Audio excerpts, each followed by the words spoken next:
quero compartilhar hoje um pouco sobre a vida de Gideão. Amém? Vamos lá? Vamos lá.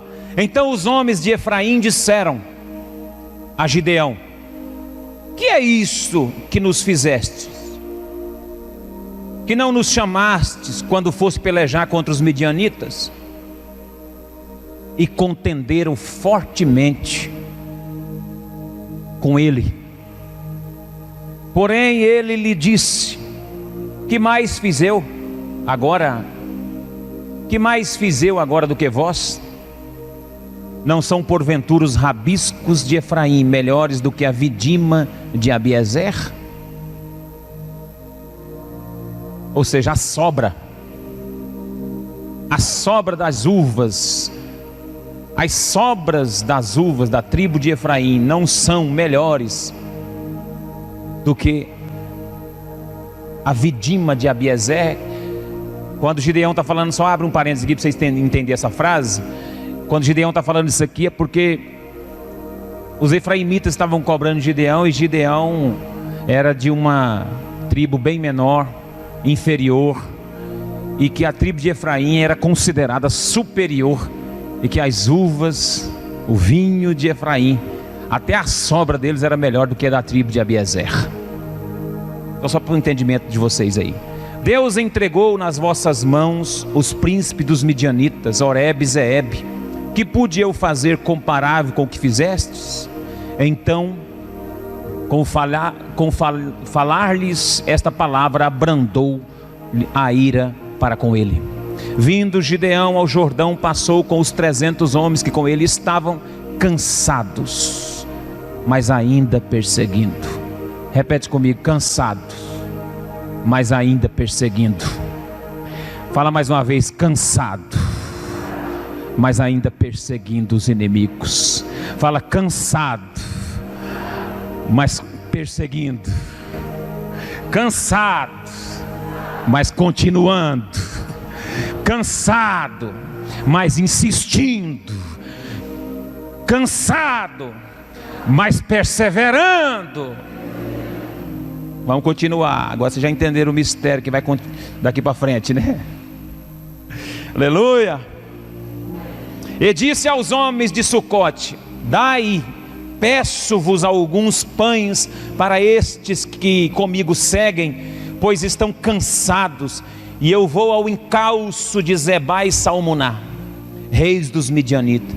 Porém os príncipes de Sucote disseram: porventura tens já sob teu poder o punho de Zebá e de Salmuna, para que demos pão ao teu exército?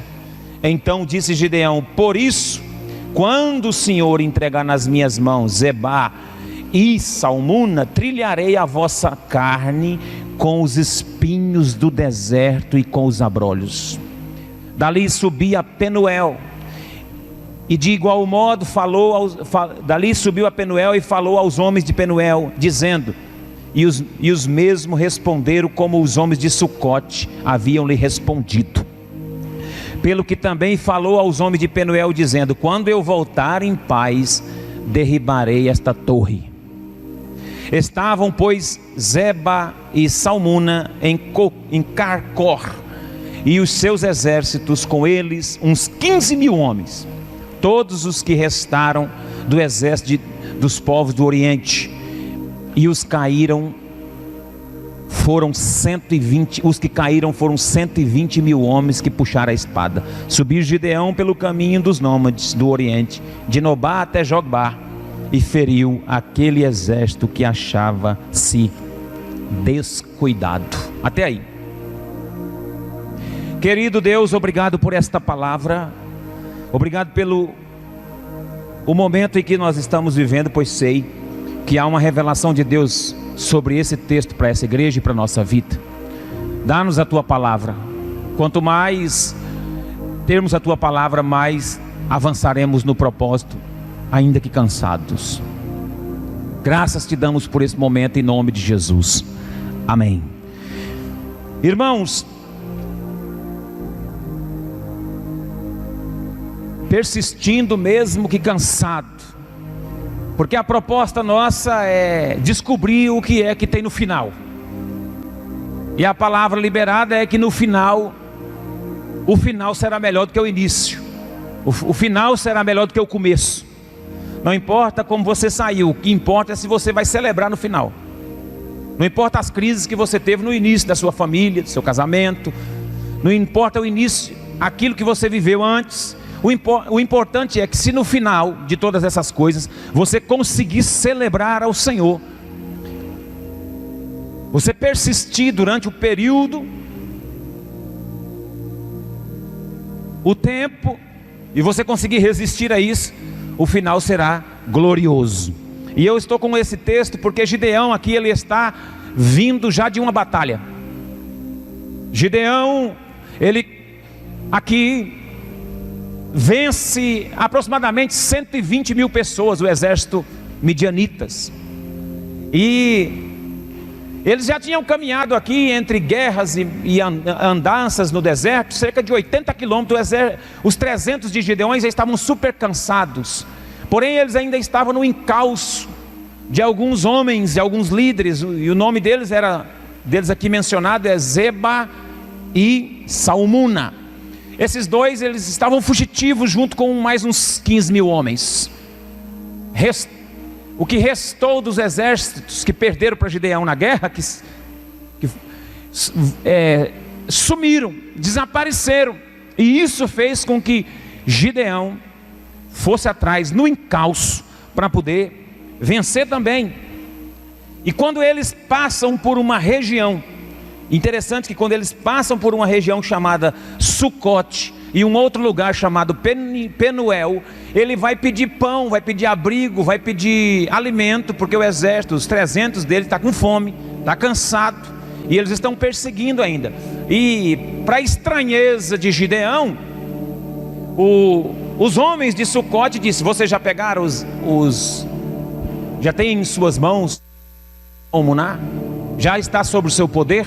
Porque eles tinham medo de que Gideão com aqueles 300 não conseguissem exterminar o exército que estava lá, e aí sobrasse retaliação contra eles também. Falou: vai que esse Gideão não consegue vencer o Zeba e o Salmuná, e aí nós vamos ficar no meio desse entreveiro, se nós então dermos abrigo e pães para eles. Vocês não têm nada garantido, então nós não vamos nos envolver nessa conversa. E aí Gideão disse assim: olha, eu vou lá, vou buscar eles, vou prender, vou matar, vou ganhar lá a batalha, e quando eu voltar em paz, eu acabo com vocês, derrubo a torre de vocês e extermino vocês também. E Gideão foi no encalço, venceu, prendeu Zeba e Salmuná e trouxe consigo, e quando voltou lá, acabou com Penuel, acabou com Sucote, os homens de Sucote. Se você for ler, você vai perceber o que aconteceu quando eles voltam. Quer ver? Vamos lá no verso de número 16. Gideão prendeu Zeba e Salmuná, e com espinhos e espinheiros do deserto o castigou severamente. Derrubou também a torre de Penuel e matou os homens daquela cidade. Ele bateu de espinho. Ele feriu de espinheiros os homens que não quiseram dar abrigo para eles quando eles estavam indo, porque não creram. Amém? Então houve essa história, e o que me chama a atenção é que isso tem a ver conosco, com essa proposta de que o fim será melhor do que o começo. Aqui há verdades a ser mencionadas na batalha. Você viu que nós frisamos algo interessante aqui, que eles estavam cansados, porém eles estavam persistindo, insistindo. Quem é que não está cansado aqui, irmão, de alguma coisa? Fala comigo. Quem é que não se vê cansado aqui em algum momento? Fala comigo. Está cansado. Tem gente que está cansado e muito cansado. O cansaço nos atingiu, mas mesmo cansado, ainda dá para continuar. Quantos que aqui estão me ouvindo essa noite, que acredita que mesmo cansado, você consegue continuar? Levanta a sua mão só para eu ver se você está vivo ou não. mesmo cansado até para levantar o braço, mas eu estou aqui e vou continuar. Eu estou cansado. Tem segunda-feira que você não quer tirar o corpo da cama. Tem semana que parece que o corpo cola na cama, parece que aconteceu um negócio assim, parece que tem um chumbo te puxando para baixo.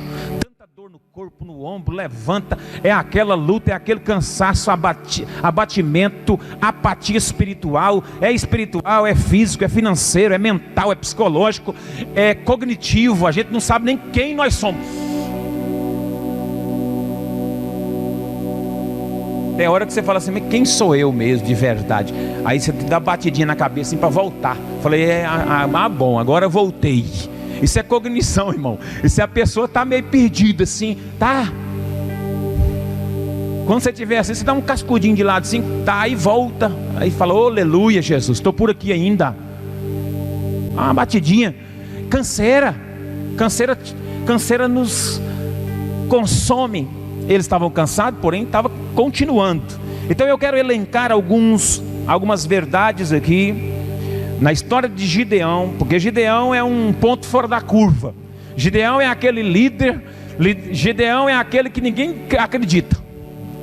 Nesse tempo agora eu estou profetizando que Deus vai levantar gente que ninguém acreditava, porque nós temos mania de colocar em pedestal pessoas que tem uma boa oratória, que tem uma boa dialética, pessoas que têm uma boa aparência, pessoas para fazer sucesso, que têm uma boa imagem. Não, Deus não está preocupado com isso. Deus está querendo achar os Gideões aí, que esse Gideão, quando ele foi encontrado, ele estava malhando o trigo no lagar, porque ele estava com medo dos midianitas, e esse trigo no lagar era só para comer, porque no lagar se malha uva, mexe com vinho no lagar, não é com trigo. Ele ocupou o lugar de mexer com uva no lagar para pôr trigo dentro, para pisar trigo, porque ele estava com medo, escondido, estava defendendo só a comidinha do dia, com medo dos medianitas. E aí Deus chegou lá e falou, ei Gideão, ô homem valoroso.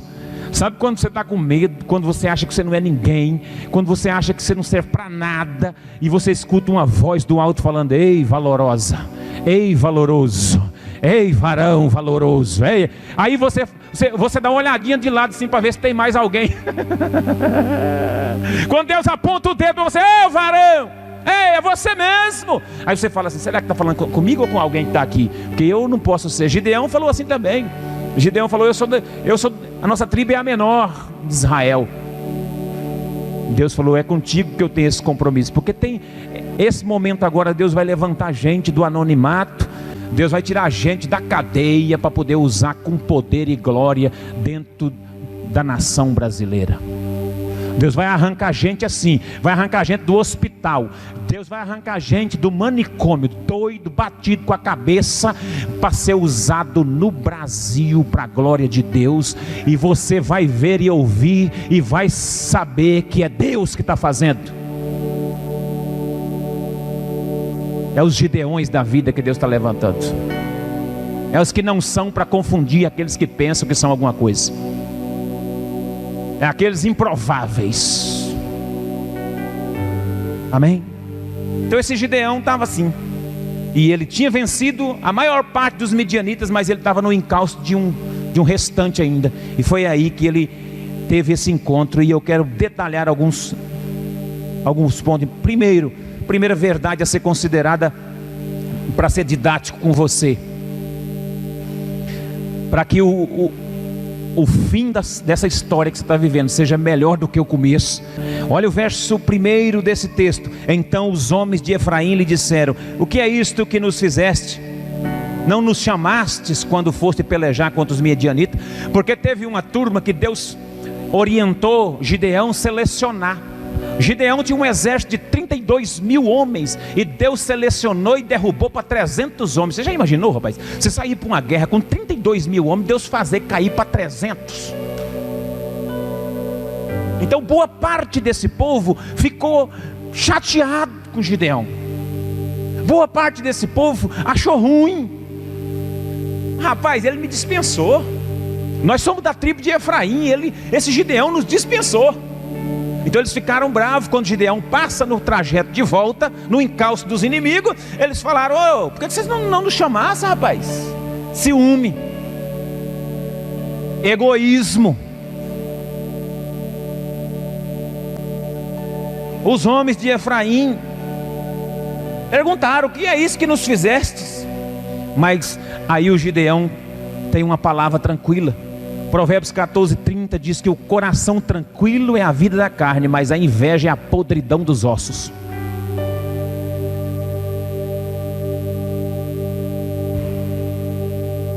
As pessoas, elas invejam, não é nem o que você tem, é o que você é. As pessoas não invejam, não é aquilo que você possui, é aquilo que você é. Elas invejam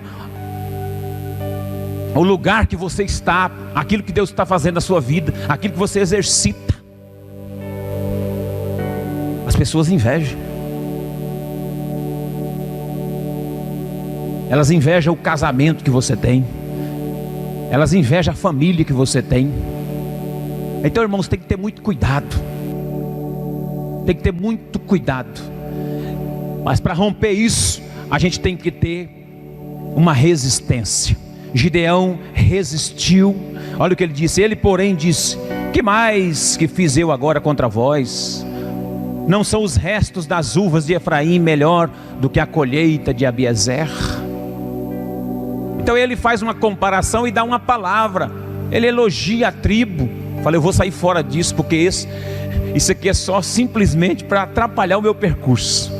Geralmente quando você está em batalha, geralmente quando você está no encalço do inimigo, sempre vai aparecer uma seta, alguém com uma palavra contrária, alguém para tirar o seu foco, para que você não persista até o final. Porque ele está sabendo que no final está a sua vitória, ele não quer que você chegue lá. Aí arde em ciúme, arde em egoísmo, inveja, querendo dar prioridade para a tribo de Efraim, querendo dar uma evidência a mais para essa tribo. Pessoas estão sofrendo por causa disso. Gente está sofrendo dentro da igreja por causa disso. Gente que se sente humilhada por causa disso. Gente que se sente desprezada. Gente que às vezes você passa, não cumprimenta. Gente que às vezes você não lembrou. Elas são egocêntricas. Elas pensam que o mundo gira em torno delas. Elas acham que a atenção tem que ser voltada para elas. Que se não for com elas, não funciona.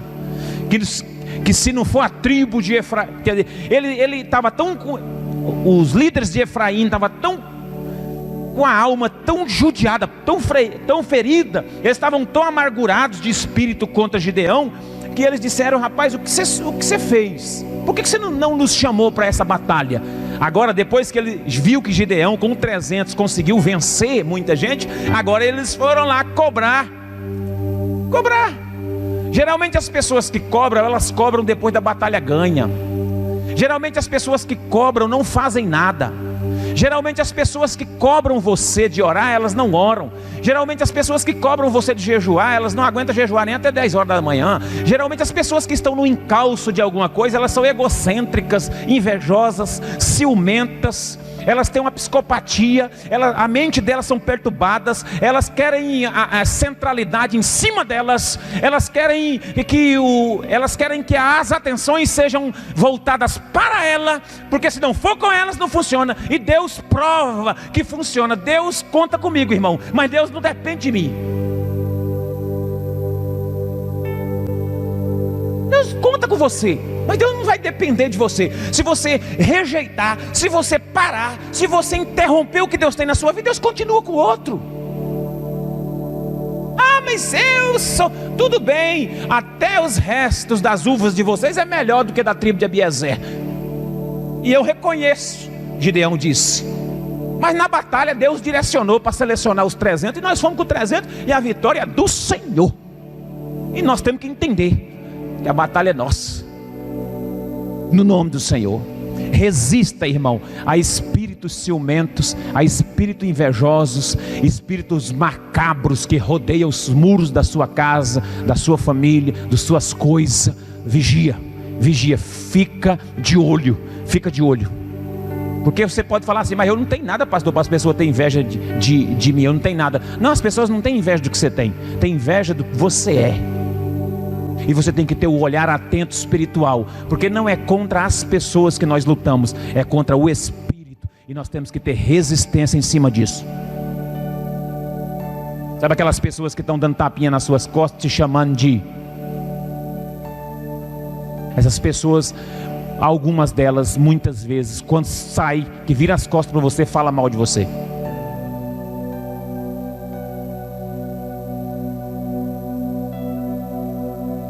Eu já levei tanto tapinha nas costas que na hora que batia, na hora que bate nas costas, você faz assim, ó: ô pastorzão. E eu tô sentindo a ferroada. Fala, meu pastor, meu pastorzinho. E eu tô...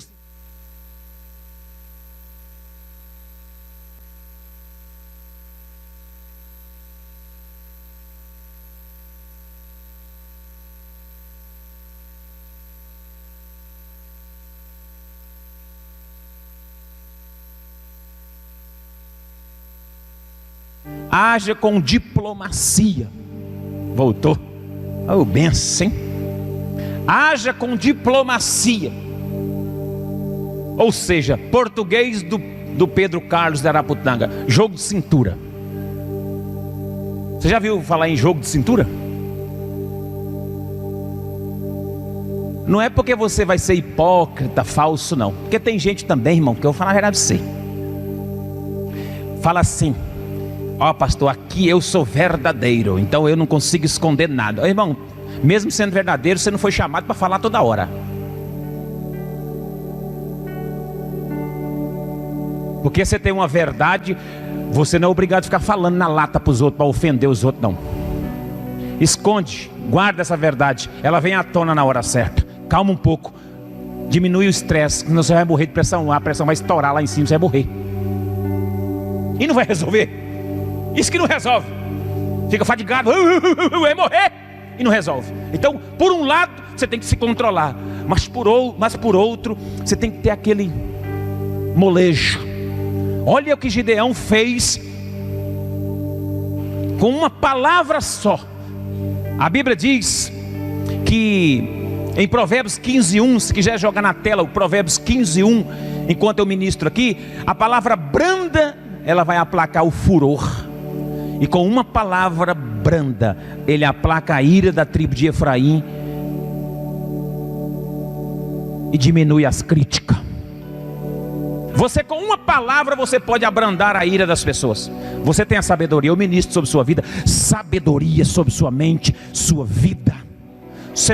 Com uma palavra você pode salvar uma alma do inferno. Com uma palavra você pode tirar a pessoa da ideia que ela está pensando. Ah, pastor, mas é verdade o que a pessoa está pensando. E aí tem que fazer o quê? Fazer o quê? Não, você tem que ser sábio, ter uma palavra para cada momento.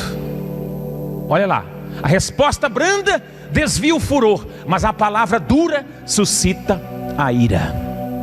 Então tem muita gente que é duro, é por isso que só vive brigando, irado, porque é muito duro, é muito toma lá, dá cá, é na paulada.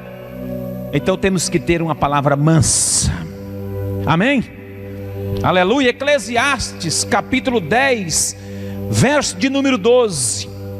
Coloca na tela, por favor, porque nós temos que aprender esses princípios. Eclesiastes 10:12 diz: nas palavras do sábio há favor, mas ao tolo os seus lábios devoram. Temos que ter sabedoria.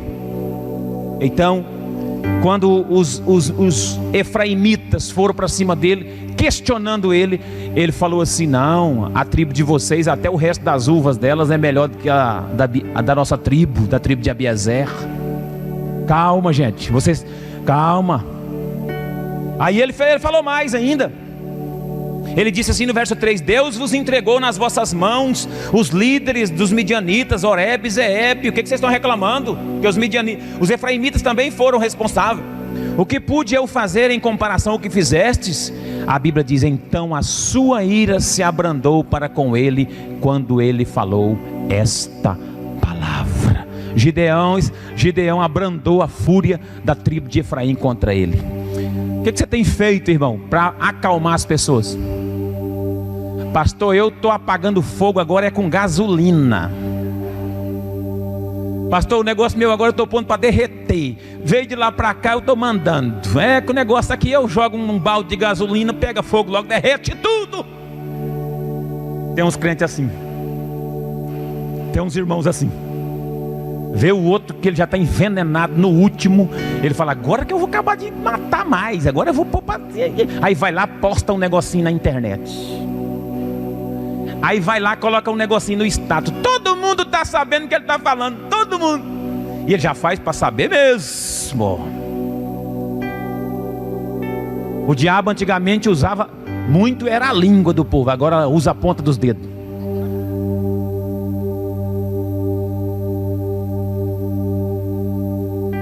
A ponta dos dedos está cheia de pecado agora. A língua dessa geração é os dedos. Não dá conta de falar pessoalmente, encarar os processos, tratar um assunto, fica lá. Mas se você é mulher de Deus, se você é um homem de Deus, você não perde a sua origem, você tem uma palavra sábia, fala: calma, não foi tudo isso que aconteceu não, espera, vamos averiguar direito. Espera, joga um balde de água fria, irmão. Daqui a pouquinho essa pessoa, a cabeça dela volta ao normal. Aí o processo anda, aí Deus trabalha. Espera, pode estar caindo uma tempestade. Fala assim: não, mas acho que não foi isso que aconteceu não, irmão. Fala assim: isso aí já passou, faz tempo, isso aí é antigo. Essas palavrinhas salvam muitas famílias, muitas vidas.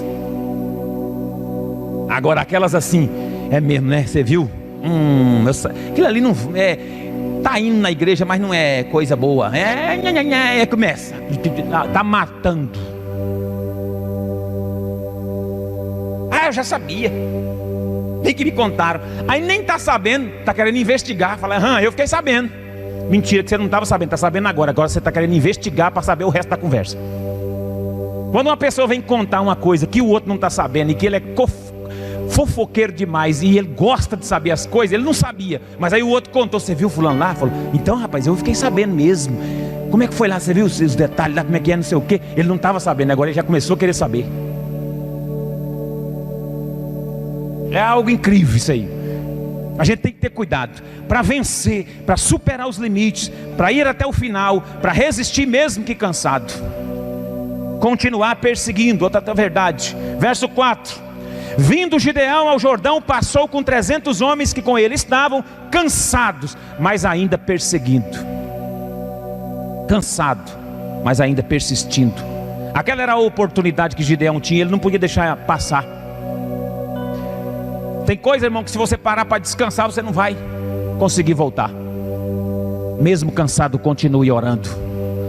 Está perto a sua vitória.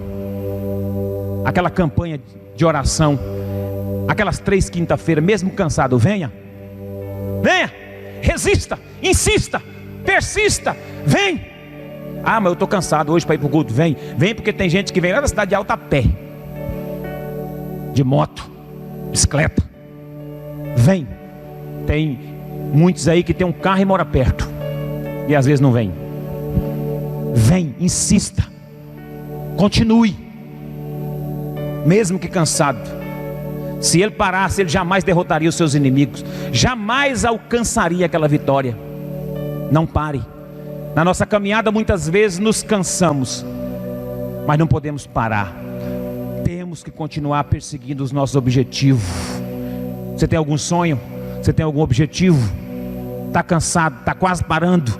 Recebe essa palavra de ânimo essa noite para você continuar. Recebe uma unção de força, de vigor físico para você continuar lutando e perseguindo os seus objetivos, perseguindo para conquistar.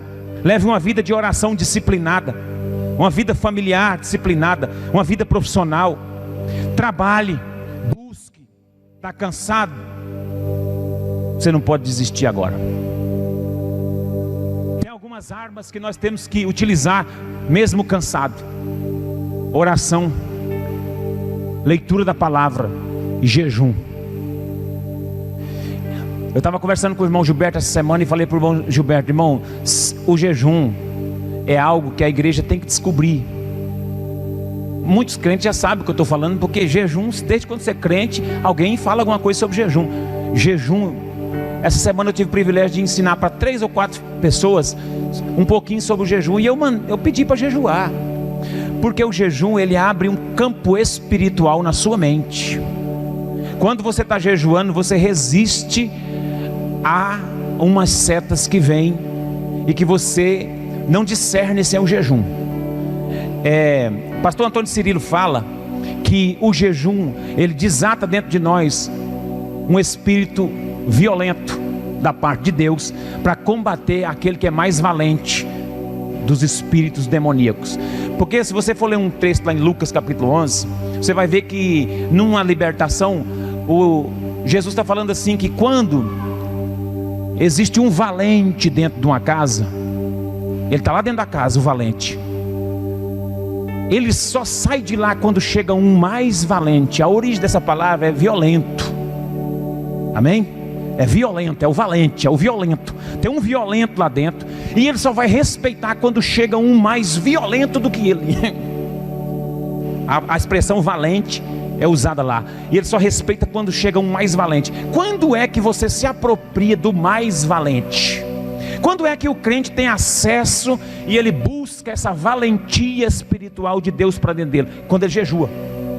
Porque a Bíblia diz, e Jesus falou, que tem casta de demônio que só sai com jejum.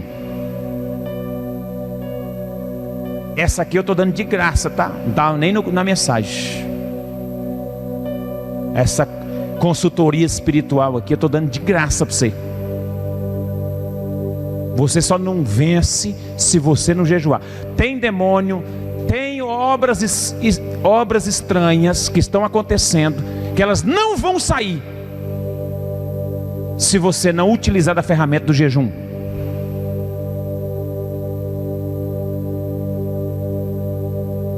Ah, pastor, quer dizer que eu posso jejuar, que então Deus vai mudar a situação? Não estou falando isso não. Aprenda aqui: o jejum não muda Deus, o jejum muda você, muda eu. Mais uma vez, o jejum não muda Deus, o jejum muda quem jejua. Aí você não entende, fala: meu Deus, era para ela parar, era para ela desistir, era para ela ir embora, era para ela já ter morrido, era para ele parar, era para ele desistir do filho, da filha. Mas ela não desiste, porque ela está na consagração, no jejum, na oração. Eu desafio você aqui da Igreja Batista Nacional a jejuar no mínimo 2 ou 3 vezes por semana. Deixa eu dar logo um recado direto e reto, não vou ficar fazendo cosca não.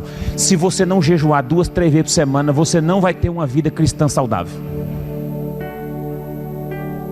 Às vezes a gente fala de jejum, fica muito no subjetivo. Você tem que jejuar. Ah, pastor, mas eu trabalho num serviço muito pesado. Eu não sei, então arruma uma hora, arruma um jeito, não sei o que você vai fazer. Precisa jejuar, porque tem coisa que não sai sem jejum. Foi Jesus que falou, não foi eu não, irmão. Tem casta de demônio que não sai se você não jejuar. E aqui, eu entrei nessa área porque eu estou te ensinando armas espirituais.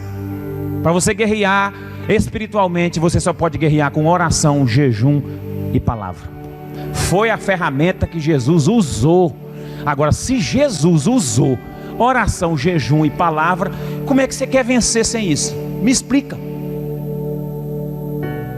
Jesus, antes de começar o ministério dele, jejuou 40 dias. Aí o diabo lá ofereceu o pão para ele. Tentação física. Fome transforma a pedra em pães. Primeira tentação física. Segunda tentação, a tentação no nível do orgulho. Levou num pináculo, falou: todos esses reinos eu te darei se você prostrado me adorar. Tentação psicológica.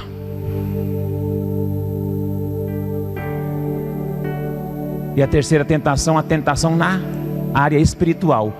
Tentou roubar a fé de Jesus. Tentou roubar a fé de Jesus. Tentou dar os reinos. Tentação, essa área financeira.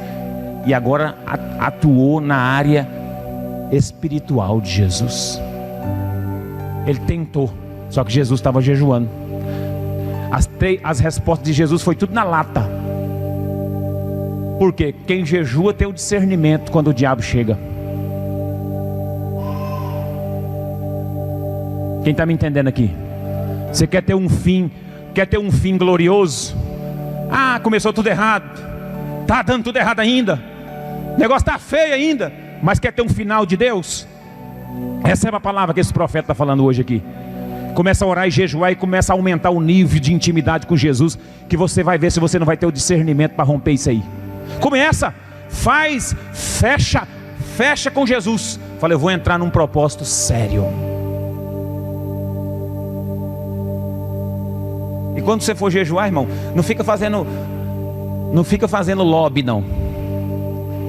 Vai para a oração, vai para a busca e faz o que tem que fazer. Encerra a produção dentro do fogão. Fecha a tampa e põe um pano em cima. Porque aí pelo menos você não olha nem para o fogão. Você não olha nem para a garrafa de café. Deixa esse café para você tomar lá à tarde. Porque senão você fica beirando lá. Só um líquidozinho pode. Pastor, o jejum é líquido, ou o jejum é parcial, ou o jejum é... Rapaz, se você vir com essa conversinha para mim, você não está jejuando. E já liberou, já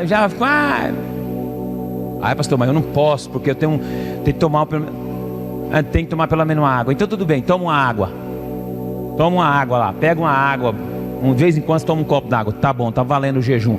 Agora não vem com esse negócio de, eu estou jejuando apenas a coca. Eu estou jejuando apenas... Irmão, eu respeito isso como um compromisso que você quer tirar o açúcar da sua vida. Considero que isso é importante. Tem gente aí que faz como se, quando não dá conta de parar de uma vez, coloca Deus no negócio para obrigar a ser um voto para parar. Aí faz, mas isso não é o jejum bíblico que vence Satanás, não. Pastor, um negócio de carne, que eu gosto de comer carne, eu como 1 quilo de vez em quando eu começo. Aí agora eu estou entregando a carne para Deus. Não, você está entregando nada. Isso aí não é jejum não. Isso aí você está fazendo uma dieta de carne bovina.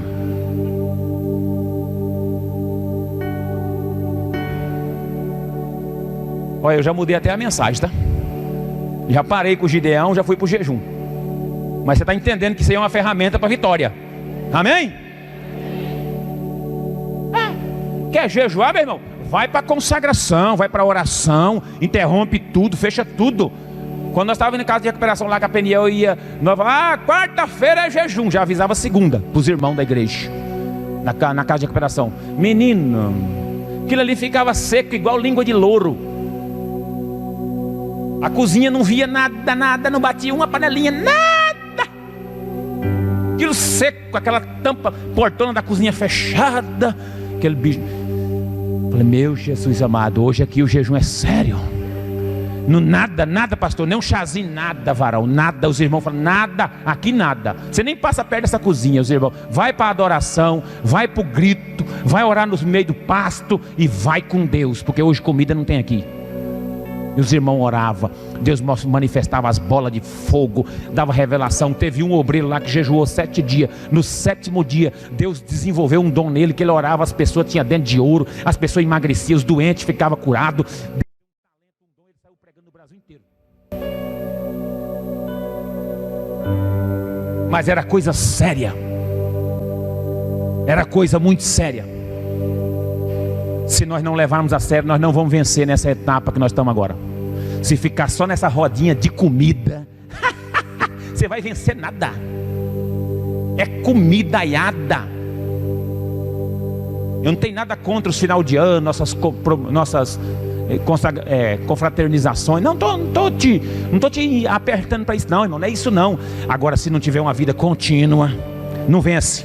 Se não tiver, direto você volta nesse mesmo negócio aí que você está aí. Direto você volta nesse pecado, nesse pensamento, tal. Por quê? Porque você está levando uma vida relaxada espiritualmente. Você não está levando um negócio a sério. Você não colocou Deus em primeiro lugar. Você não colocou a consagração em primeiro lugar. Você não amanheceu com aquele propósito: Jesus, essa manhã é tua. Eu não coloco uma gota de café, de nada na boca não. Essa manhã até meio-dia, até 1h da tarde, até 2h da tarde é porque eu quero ver o sobrenatural, eu quero estar atento, eu quero ver se essa obra do inferno, eu quero identificar, eu quero ver se isso está me atingindo, é isso mesmo, eu quero ter clareza espiritual. Abre os meus olhos, Senhor, abre a minha mente. Tem coisa que eu não estou vencendo, tem demônio que não está saindo porque você está na carne, comendo todo dia de manhã, enchendo a barriga, não está saindo, é por causa disso. Porque se você levar a sério, o diabo tem que sair de você, tem que sair da sua família, você tem que vencer, você tem que estar. Ah, pastor, mas eu fiz um jejum lá, minha mulher continua do mesmo jeito, aquele homem piorou. Ué, você está fazendo jejum para mudar o marido ou para mudar você? O jejum não muda o marido, o jejum não muda Deus, o jejum não muda a sogra, o jejum não muda o cunhado, o jejum muda a minha visão em relação àquilo que eu vejo.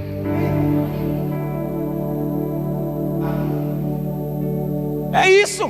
Mas a gente quer buscar a Deus para mudar os outros.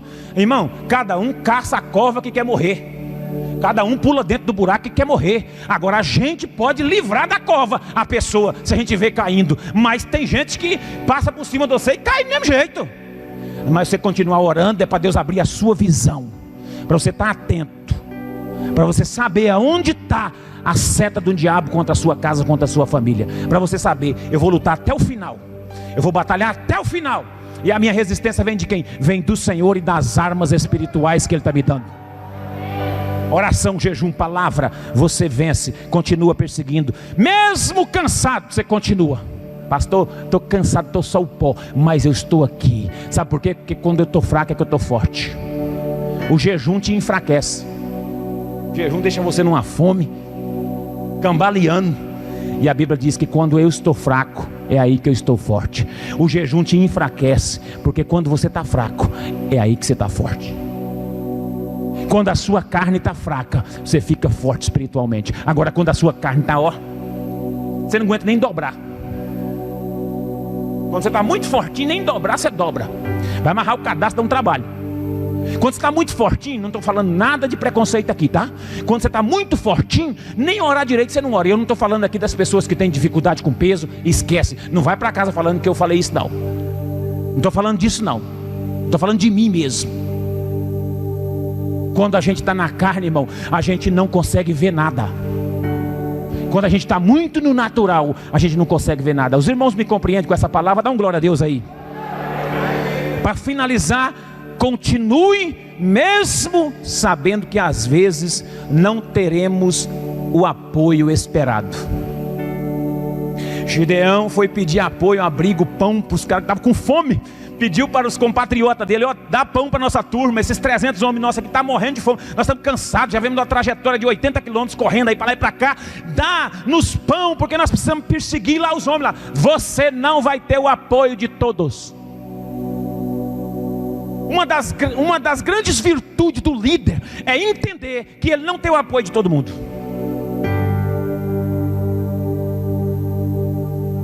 Eu nunca liderei querendo ser unanimidade. Não tem preocupação com isso. Jesus não foi. Jesus foi chamado de Beelzebu, o príncipe dos demônios lá. Jesus, meu irmão, Jesus foi chamado de Beelzebu.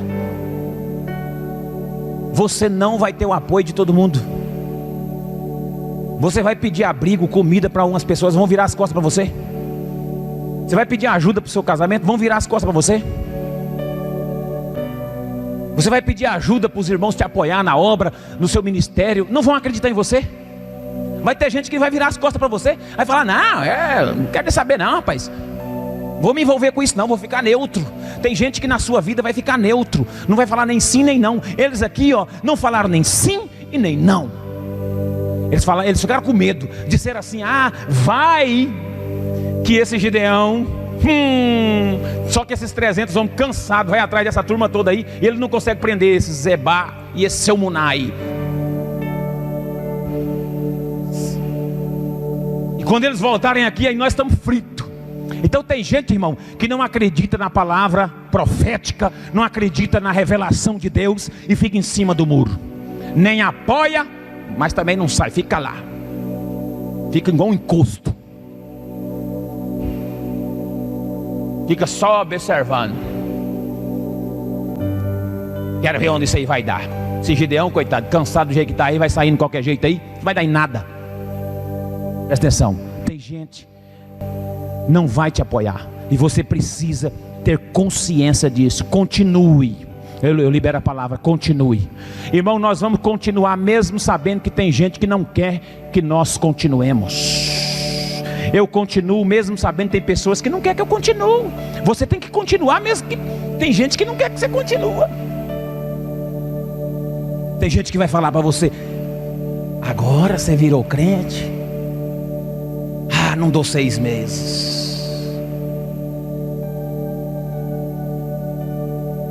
Ah, você vai acreditar de novo. Ah, você vai parar. Ah, Jaqueline não vai parar. Ah, o Simão. Quantas vezes, Simão, nós já escutamos? Quantas vezes eu escutei, irmão? Eu aqui, ó. Falar do Simão não, falar de mim. Quantas vezes eu escutei? Esse aí não fica 6 meses em pé. Isso é um pau d'água daquele de mão cheia. Eu já escutei. Viu, Nilva? Já escutei. Ah, Nilva, você está na igreja aí agora. Estou vendo que você não... Ah, já de novo. Você é fogo de palha. Quantas vezes nós... Quantas vezes? Tem gente que não vai te apoiar. Agora você não pode parar. Tem gente, irmão, que ainda fala que é de Deus, e ele vai tentar desestimular você. Tem pessoa que usa o nome de Deus para tentar desestimular você. Eu podia continuar pregando, mas vou parar. Às vezes não teremos apoio nem dos nossos irmãos. Às vezes não teremos apoio nem do marido, nem da esposa, nem do cunhado, nem da sogra, nem da avó, nem do tio, nem do parente rico. Às vezes o pai, a mãe, não vai apoiar você não. Às vezes as pessoas que estão próximo não vai te apoiar, e você vai desistir por causa disso. Gideão não desistiu.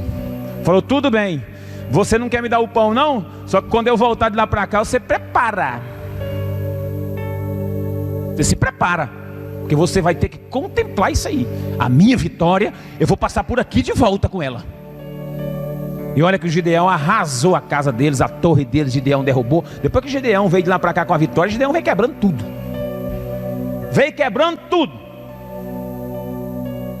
Vai vir um tempo aí que Deus vai nos honrar. Ah, pastor, mas nós vamos quebrar a casa de Penuel, a torre de Penuel e de Sucote. Não, eu vou ser mais manso do que Gideão. Eu não vou nem quebrar.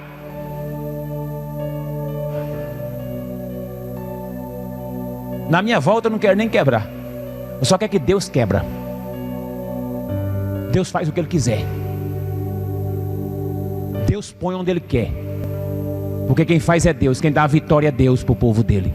E Deus vai colocar eu, você. Olha, presta atenção no que eu estou falando. Não estou falando de você não. Estou falando eu, você. Deus vai colocar a igreja dele no seu devido lugar. Deus é Deus de organização. Se você não se colocar na brecha, se você não se colocar na brecha, Deus vai colocar. Então continue sabendo que não terás o apoio de todo mundo. E você vai terminar o texto no verso de número 11. Você vai ver que os inimigos estavam distraídos. Veja bem: subiu Gideão pela rota, verso 11, 8:11 de Juízes. Subiu Gideão pela rota dos que vivem em tendas, ao oriente de Nobá e Jogbeá, e atacou de surpresa surpresa o exército. A minha Bíblia diz surpresa. A outra tradução que está na tela fala: achou o exército descuidado.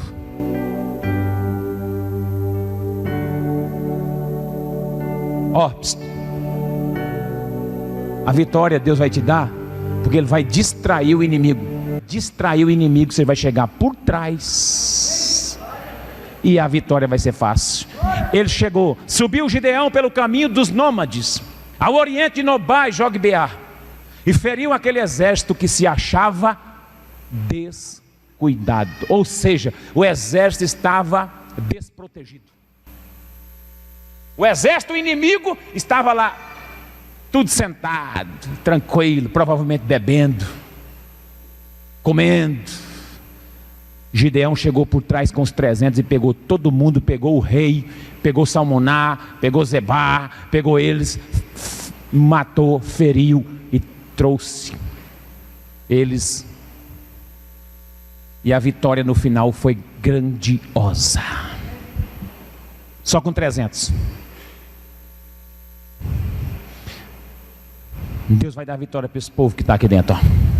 Fica de pé aí.